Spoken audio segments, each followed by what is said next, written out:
Bonjour, nous allons voir dans cette vidéo comment effectuer dans OpenRefine des transformations de masse. Autrement dit, comment modifier non pas le contenu d'une colonne, mais le contenu de plusieurs colonnes à la fois. Prenons un exemple pratique. Nous avons dans ce projet les résultats d'un sondage de l'UNICEF. Peu importe le sujet du sondage. Manifestement, le fichier CSV d'origine a été exporté depuis le logiciel de statistique SPSS. On reconnaît cela à ce nom de colonne, ces noms de colonnes cabalistiques qui correspondent au code de la question qui a été posée au sondé. Chaque ligne correspond à un sondé, à une personne interrogée, et chaque colonne soit à un élément d'identification de cette personne, soit à une question. Nous voyons par exemple que MHA2 a entraîné comme réponse yes, yes, yes, pas de réponse, yes, pas de réponse, yes, mais nous n'avons aucune idée de la question réelle qui a été posée. MHA2, cela ne correspond à rien de bien clair. Pour savoir quelles sont ces questions, il faut généralement se reporter à un autre fichier qui donne la signification de tous ces codes. Et c'est ainsi que nous voyons que MCM1 correspond à... Avez-vous jamais eu un enfant avec une femme? MM713, l'utilisation du mobile au cours des 12 derniers mois. On le voit, le code et sa signification littérale n'entretiennent strictement aucun rapport. Ce que nous aimerions, c'est donc transformer tous ces codes en un label compréhensible par un humain afin de pouvoir utiliser ce fichier de manière beaucoup plus conviviale.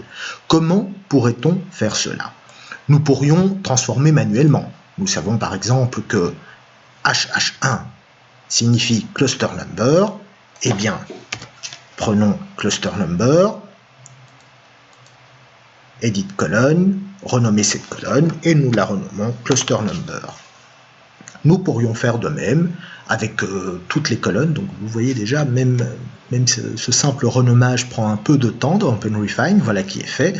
Nous pourrions faire de même avec la colonne suivante et avec toutes les autres, ce qui nous prendrait un jour ou deux avant d'arriver au bout de cette interminable liste de colonnes. Dès lors que nous avons les codes dans un fichier ainsi que leur traduction, il y a moyen d'automatiser la chose. Comment pouvons-nous faire? Il y a quelques instants, nous avons renommé manuellement une colonne, HH1 en cluster number, et cette opération a été stockée dans l'historique d'OpenRefine. Si on clique sur Extract, nous voyons ici un petit fichier JSON qui décrit les opérations que nous avons effectuées. Nous avions donc un ancien nom de colonne HH1 qui a été transformé en un nouveau nom de colonne cluster number. Eh bien, c'est cette opération que nous allons essayer de reproduire automatiquement, non pas une fois, mais pour les 209 lignes qui composent cette traduction des codes à leur valeur littérale. Pour faire cela, nous allons cliquer sur Exporter, Templating, et nous voyons ici, je vais le restaurer, nous avons donc un template par défaut qui permet de transformer les valeurs d'un projet en un fichier JSON. Ce que nous aimerions faire, c'est reproduire la structure qui est ici, à savoir, comme préfixe, il nous faut un crochet ouvrant et comme suffixe, un crochet fermant. Donc nous allons déjà modifier ces deux éléments. Le séparateur virgule, c'est correct. Quant à l'intérieur du fichier, qui correspond à ceci, c'est lui que nous allons essayer de reproduire. J'ai dû faire manœuvre, voilà, copier. Autrement dit, l'ancien nom de colonne HH1, ben, ça correspond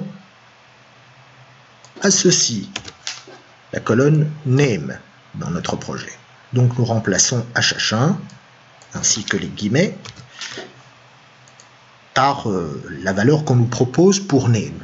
Quant au nouveau nom de colonne que nous souhaiterions, c'est ce qui correspond à label.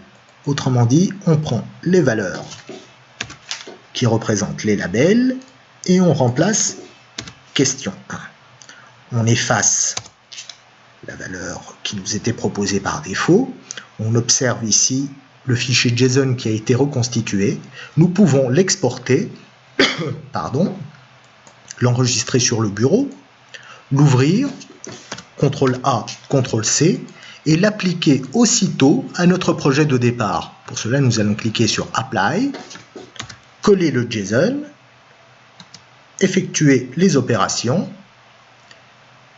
et en quelques secondes, un petit peu plus que quelques secondes, nous allons voir que voilà, chaque nom de colonne a été remplacé par son label compréhensible par un humain. C'est presque parfait, de manière totalement automatisée.